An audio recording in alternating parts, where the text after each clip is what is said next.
Alrighty, Monday is almost over. I bet as soon as we finish this, we'll get a ton of breaking news, but we're going to try and tackle the things that happened between the last time we talked and this time right now. So about 6 hours, a lot of big stuff. We're going to hit the big ones. Obviously, go to pff.com. You can check out our full analysis for all the signings and trades that happen. This is probably the biggest one, maybe the most lopsided trade we have seen in some time. DeAndre Hopkins gets traded basically for David Johnson and like a second-round pick. I think this is absolutely insane. Do any of you have a rationale for what in the hell is happening? Mike, I'll let you pick it apart first. I know you will. I'll try to give the rationale from the Texans standpoint. All right. There is no rationale because it's completely insane if you think about the way, just past history of trades, how we've seen Odell Beckham come for a first-round pick, what they gave up for Laramie Tunsil last year, what, quality players on contracts that are not even, highly priced contracts get in terms of draft capital back. For them, the Houston Texans, to only get a second rounder, I mean, realistically, they swap fourths or whatever, to only get that second rounder back for a wide receiver in his prime on a contract that is not, cannot be described as anything other than team friendly, is one of the craziest things I've ever seen. Yeah, I don't have much to defend here, but my whole point is I think the idea of trading a star player isn't crazy, and the Texans have done it before. They just have consistently not gotten enough, to your point, Mike. Trading Jadeveon Clowney, not getting enough in return. Trading DeAndre Hopkins, not getting enough in return, and trading 2 firsts for Laramie Tunsil and Kenny Stills. Since trading up for Deshaun Watson, great move. They've had 1 first-round pick, that's Titus Howard last year. They won't have another first-round pick until 2022, and Hopkins is their most valuable asset. I think they looked at the situation and said, we have massive holes, we have to do something, but if they were to flip Nuke for something that was of value, of a corner, another receiver, whatever it might be, that would make sense, but a running back and a second-round pick, it's just really hard to justify. It's just hard to see the plan that's going on here. You deal Jadeveon Clowney, you trade for Laramie Tunsil, then you deal DeAndre Hopkins. It's like, are we building around Deshaun Watson or are we not? Every single year, it seems like they're changing.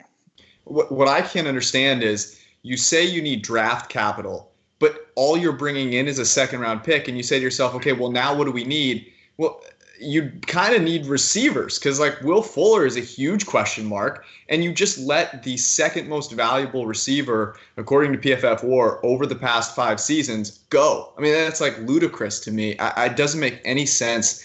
On the flip side, though, if you look at this from the Cardinals' perspective, to me, this is like waking up on Christmas morning, having dreamt about something that I had no shot of getting, and it was just there waiting for me. Oh, hey, we'll take this guy that you're trying to get rid of, and we'll give you our second best player and the second best wide receiver, maybe third best wide receiver in the NFL. Here you go. To me, this is like a potentially franchise turning around move for them because they didn't really have anyone that was creating a ton of separation, a guy that you could count on. And Hopkins is that guy, right? 3rd and 5, 4th and 2. He goes into the slot. As the opposing defense, you're terrified. Yeah, and we've seen Nuke be, productive no matter who has thrown him the ball. And as soon as Deshaun Watson got there, the trust was incredible. I mean, he was going to Nuke on every 3rd and 5 and 3rd and 6. Now Kyler Murray has that guy. You've got Christian Kirk. Mike, I'm sure every time you're mock drafting for Arizona, it's like, all right, which receiver fits well here? I think it does open up what they can do in the draft as far as their flexibility.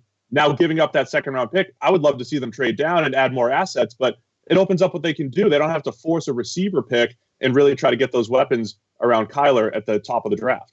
Could you imagine, though, if they did get, CeeDee Lamb, Jerry Jeudy, along with DeAndre Hopkins? I'm not saying don't do it. I think that would be awesome. Yeah. But tackle class probably too much to pass up. But yeah. You left out my guy, Henry Ruggs.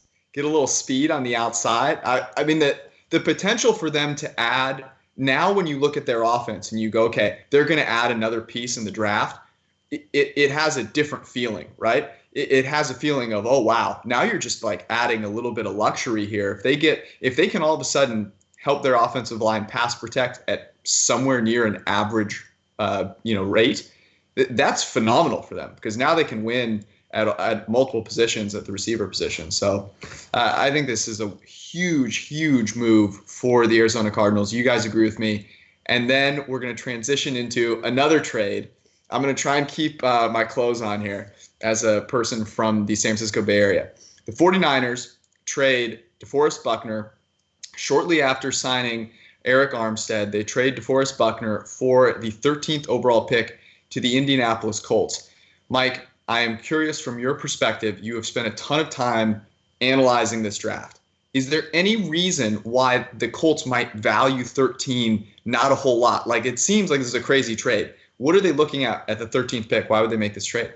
They have to be, and I think the thing you have to be looking at is the fact that whoever you draft at 13, even if they do turn into a good player, even if you draft, Chris Jones, even if you draft DeForest Buckner, they're not that good year one. They're not going to be DeForest Buckner year one. So you're not going to get in 2020, you are better with DeForest Buckner on the roster. That is it, though. That is the only thing you can be looking at here from this trade perspective, which means Phillip Rivers, Drew Brees, Tom Brady, someone they have to have in the coffers ready to rock at the quarterback position, because that is the only way they make this work. If it's a Frank Clark-esque deal from the Chiefs and it turns out they win the Super Bowl because he's a part of it in terms of what he can do along the defensive line, that's the only reasonable explanation for this, is going all in on 2020, because this is a deep draft. We have 11 guys with top 10 grades in this draft on the draft board right now for PFF. One of them probably is going to fall to 13. They can get a wide receiver. They can get a defensive tackle if they really want to there. To get DeForest Buckner with that 13th overall pick and then to pay them feels like a Khalil Mack sort of move all over again. And we saw how that paid off in the long term. Yeah, we've been pretty complimentary of what the Colts have done the last couple of years. It hasn't been flashy, but it's trading down, accumulating draft picks, getting assets, and adding some athleticism to that defense. This does, kind of fly in the face of that. I think when you build up all of that credibility, you have maybe more room to make moves like this, but it's a win now. I hate that win now move that, to your point, Mike, okay, maybe it helps this year, but you're getting the 13th pick for a guy that you have to pay immediately, a 5th-year option, sign him long-term. Yes, you fill a need along the defensive line, but I just love what this means for the 49ers. I mean, this is incredible business if you look at it from a big picture point of view. They drafted DeForest Buckner, number 7 overall, got 4 years of excellent production out of him, and then traded him for the 13th pick overall. If you could just view this 4 and 5 year decision that the 49ers made, that is absolutely incredible business and gives them a much better chance to stay on top in the NFC. Well, I think the same reason that this is a huge win for the 49ers is the exact, that looking at it that way makes it a huge loss for the Colts. And here's what I mean by that. Both these teams are trying to compete for a Super Bowl. The 49ers obviously were right there. And if you say, hey, take DeForest Buckner off this team and give them a chance to allocate that type of investment in another position, does that make you a stronger Super Bowl contender? And the answer to me is stone cold yes. And the Colts should look at it the same way. If we're adding assets, is adding the interior defensive lineman going to push us over the top? Even if you get Phillip Rivers, I would argue absolutely not. You're at 13. You can trade down, which is something they've done in the past, or maybe one of those receivers falls to you, right? It doesn't have to be the one that I particularly like. There are a bunch right there at the top that are really good. I wonder if they think those receivers will be gone. But to me, this is a huge win for the 49ers because it gives them a chip now to improve their team dramatically, where DeForest Buckner was not going to make that big of a difference. Yeah, they already had, 3 techs on the roster. Like it made a lot of sense for the 49ers. He was expendable from that regard. Obviously, he's a great player, but they have other guys along that interior defensive line, obviously re-signing Eric Armstead, that can do similar things to Buckner. So the 49ers drafting interior defensive linemen for 5 straight years finally pays off here as they flip DeForest Buckner. Real quick, what did you guys think of the Eric Armstead signing right before it? My opinion of it was overpaying at a position that you don't need to go pay. I'm curious what you guys think. Yeah, it's probably too much money the more we study that position, but I think there's something to rolling 4 deep along the defensive line that is extremely helpful. And if it opened them up to maybe trade Buckner, I think you can handle. I think every team can handle 1 or 2 bad moves, so to speak, if everything else is good. And I think this offsets it a little bit. Yeah, and that's the thing. It's like if you don't pay him, well, you don't have the defensive line you had last year, and your Super Bowl window kind of, I don't want to say it goes out the window, but you just are a far worse team than you were if you lose both of those guys. So one of them you kind of had to keep. Armstead, to me, the more versatile of the two, could play, as he showed last year, defensive end or in the interior, and do both kind of at a fairly high level. So they obviously prioritize that. And if getting a first-round pick back is probably more than you would have gotten for Armstead for a tag and trade sort of thing. I'm looking here. Buckner was our 12th most valuable interior defender over the past 3 seasons. And the Niners just got the 13th overall pick in the NFL draft for that. Well done. Next topic, the Cleveland Browns. They were super active here. They first go out and they sign Mr. Hooper, the most highly paid now tight end in the NFL, which is absolutely crazy to think about, right? Obviously, Gronk is gone, but like he is now the highest paid tight end in the NFL. And then they go sign Jack Conklin, right tackle from Tennessee. Austin Hooper first. What did you guys think of this one? For my money, this is ridiculous. Yeah, I didn't like it at all. I mean, we discussed this quite a bit internally. I remember bringing up his name when we were doing the free agent rankings. Mike, Sam, a bunch of guys were like, don't really love Austin Hooper. And when I dove into the numbers and I said, look, he's been extremely productive, and you look at where the production came, it was a hole in zone. We actually tracked this stuff, holes in zones, and underneath 75% of his yards came essentially on stuff that was schemed up. That was by far the highest in the league. And then he was one of the lowest graded tight ends against single coverage. So he can still go out there and catch 60 or 70 passes, but I think it's going to be of the schemed up variety in this Browns offense. And I don't think you break the bank for that type of production. Yeah, it feels like no one actually watched him. Like they just looked at the stat sheet and said, oh yeah, he must be a top tight end. He has these numbers. He's not particularly dynamic. He doesn't have a particularly large catch radius. Like he is fairly sure-handed, but not even has, in terms of put him in the top 10 hands in the NFL tight end position, I probably wouldn't even go that far. So I'm not sure there's a lot he does exceptionally. And like you said, kind of adding value, going above and beyond at the tight end position. He was really just in an offense that featured the tight end position heavily. Now he's going in an offense that, yes, it's going to feature the tight end position heavily, but you could feature any guy. You could feature David Njoku in that offense, and it's probably going to do big numbers at the tight end position. You don't need to pay the most money to any tight end in the NFL to get that sort of production. This was a market-driven issue, though. I mean, a lot of people had him as the top tight end on the free agent board. It's a weak draft. It's a weak crop of free agents, and they overpaid for what they thought was the only all-around tight end. Which is what I have a huge issue with, right? You don't let the market dictate, I'm going to overspend for this thing that I don't need, right? I'm not going to go spend all of my savings right now on toilet paper just because the toilet paper market right now. I have one roll left. It's hard to come by. Kind of screwed. I might be screwed. The real point is that what you want are flushable wipes, but that's for another time. But this is exactly that point, right? Why would you go spend, even if he's the only tight end available? I mean, screw it. Just find someone else. Find a wide receiver who can play tight end. There's nothing that Austin Hooper did that elevated him above that scheme. It was all the play action stuff over the middle of the field. That's what the Falcons did, and he just happened to be the guy that was there. So this one I thought was a really bad start for them. It just kind of, to me, showed that maybe there isn't as much brilliance behind the process as we might have thought. The Conklin one, I can kind of get on board with, at least thematically.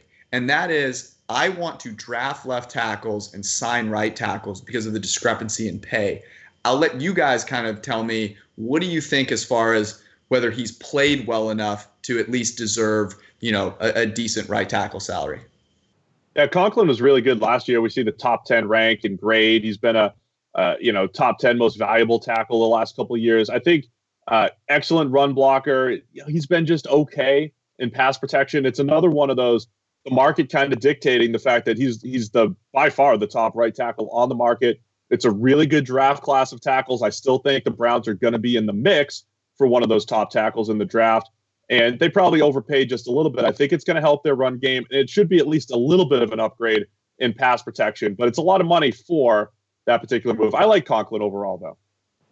Yeah, the money wasn't as bad as I expected. I thought it was going to be, he was going to get a little bit more than that. So from that perspective, only $14 million a year, not too bad in terms of what we've seen from guys like DJ Humphries get, Donovan Smith of the world. Kind of falls in line with those deals. But at the same time, I think he might be about that range of players that you're getting. It's because, yes, he had this, career year this past year, but a lot of it was because play action heavy offense, not a ton of true pass sets in terms of his grade on true pass sets this past year, 37th among starting tackles in the NFL.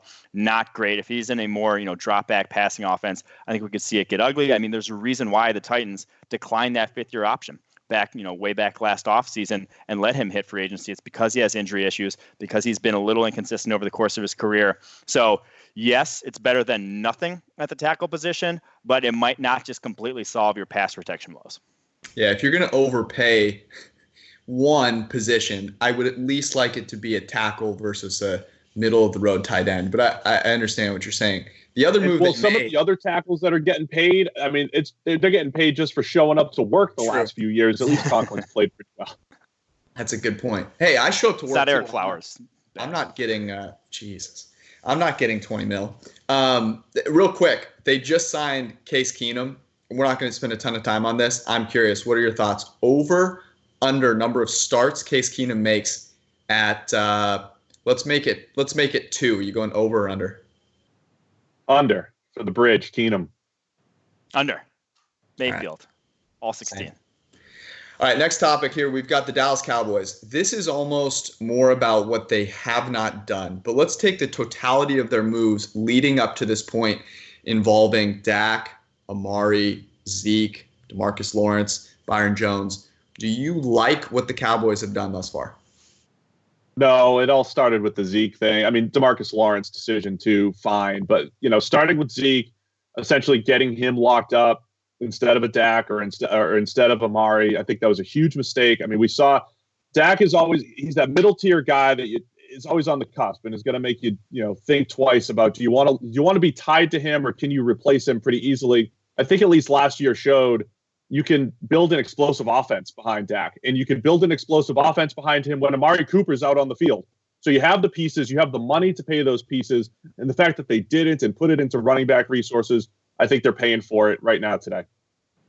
Yeah, I don't know how anyone in their right mind could say they like the way the Cowboys handled this. You ended up with a running back who is coming off of a very much a down year over the course of his career there in Dallas, who was not even going to be a free agent after this offseason. If they hadn't, given in to his contract demands, he was still going to be under contract through 2021 or through 2020 season if he were not given that extension. They gave him the extension, and now the first rounder they coughed up for Amari Cooper just vanishes into thin air. That's going nowhere. Amari Cooper can go somewhere tomorrow or today, and they'd have no recourse for it. They get whatever, third round compensatory back. And then they re-sign a tight end, Blake Jarwin, not a needle mover in that offense here today. The decisions they've made, it's difficult to argue or difficult to see how they're going to be anywhere close to better and make the playoffs in 2020. What's so funny is the Zeke thing was such a massive story, right?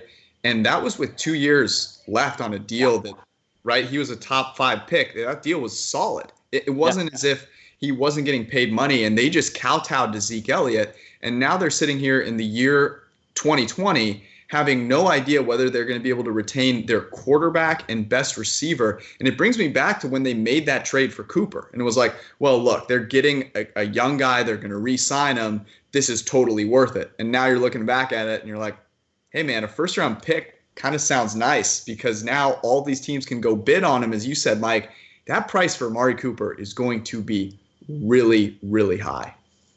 Yeah, and look, we beat up on running backs quite a bit, but there's no running back that's actually moved the needle as far as changing an offense like even just Amari Cooper has, since he's showed up for the Cowboys. It's literally gone from an average offense to a top 5 caliber offense since Amari Cooper showed up. And if you could go back in time, again, we trash running backs all the time.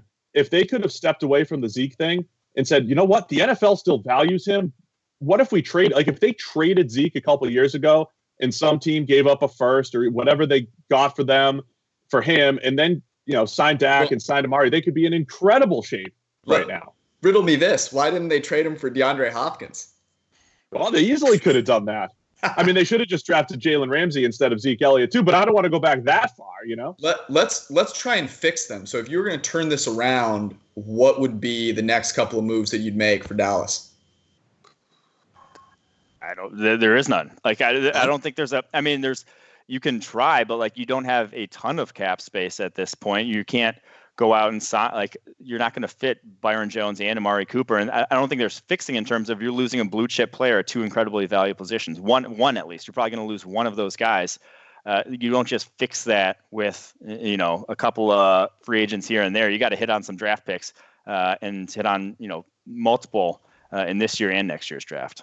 I mean, if you're talking right now, you got to do everything you can to lock up Dak long-term, pay Amari the money, and then you sit there in the middle of the first round, you either grab another receiver or cornerback and just kind of, but that's just getting you back to where you were a year ago. I'd love to see them with another great receiver with Amari and Gallup and just, win some shootouts down there. You got to establish the run. All right, we'll get out of here on this. The Tom Brady saga continues. It seems like his buddy Don Yee, his agent, is throwing out some news about this team's interested, but there hasn't been a ton of smoke there. Right now, if you're thinking about it, where will Brady end up? I've been saying he goes back to New England, not because he's not looking to explore, or other teams might have at least some level of interest. It's just such a tricky situation with a 43-year-old. If he was 39 or 40, I think there'd be a much bigger market for him. He didn't look like himself last year, wasn't as bad as the numbers showed, but I think ultimately he's going to look into free agency. Him and the Patriots are going to come back together and say, we kind of need each other. Tom, you're not completely wanted, and the Patriots have a $13.5 million dead cap space or cap hit waiting if Brady's not signed by Wednesday. I think they'll end up, crawling back to each other at some point. I think you kind of hit the nail on the head there, but with the term wanted. He wants to be wanted, and it's going to be someone who ends up throwing the farm at him in terms of either a contract deal or whatever they can offer. I think that might be the Tampa Bay Buccaneers because of what they're kind of slow playing Jameis Winston. It seems like they want to cut ties there, and they have everything set up for a high-level offense for Brady to run. Now, it's kind of throwing shit at a wall to try to get inside Tom Brady's mind. I don't particularly want to, but I'm just going to say maybe Tampa Bay Buccaneers is going to be who wants him the most. Wants you to want me. I went back and forth. I've been saying, look, honestly, he should try and make a play to go to Dallas if he wants to win now, but they don't seem to have any kind of clue what's going on or any sort of process. I like the Bucs a ton. A team that's very similar to that, but that's in a city that he might actually want to live in, are the Chargers, right? They're not a tremendously great organization. I don't think Bruce Arians is all that appealing. But the fact that he could be in Los Angeles, would have great receivers to throw to, they have a high pick. It almost strikes me as he could come in and be like GM LeBron and say, hey, we have this high pick. Here are the assets that I want. I want you to tackle. Yeah, give me a tackle, and then we'll trade this pick down, and we'll get another tackle, and whatever. He kind of gets to put it all together. And then he's got this opportunity to play in that big stadium. To me, that seems equally as appealing as playing with Bruce Arians. I'm just very curious when this is all said and done to find out how many people really did want him, as you said, Steve. Yeah, I think as far as fit goes, I think the Chargers, he probably fits better than the Bucs. I mean, Arians has never changed the system for anybody, whether it's Blaine Gabbert or Carson Palmer back there. It's chuck it down the field. I think Brady throwing to Keenan Allen. They just franchised Hunter Henry, Mike Williams, and then the beautiful Austin Eckler coming out of the backfield. That's got to be appealing to him. And then it's like, all right, give me that tackle. They got a good defense. That's probably the best situation that he could find, unless the Patriots, make some explosive moves over the next couple of days here. I really do wonder if he sees Bruce Arians' system and says, people have called me check down, Tommy, and I am not. I can throw the ball to the middle, intermediate levels of the field as well as anyone. And Bruce Arians is like, hey, that's what I want to do. Come over here. Let's make it happen. Should be fun. We'll be back with you guys early tomorrow. Head to pff.com. You can read about every single trade and signing as it happens. Peace out.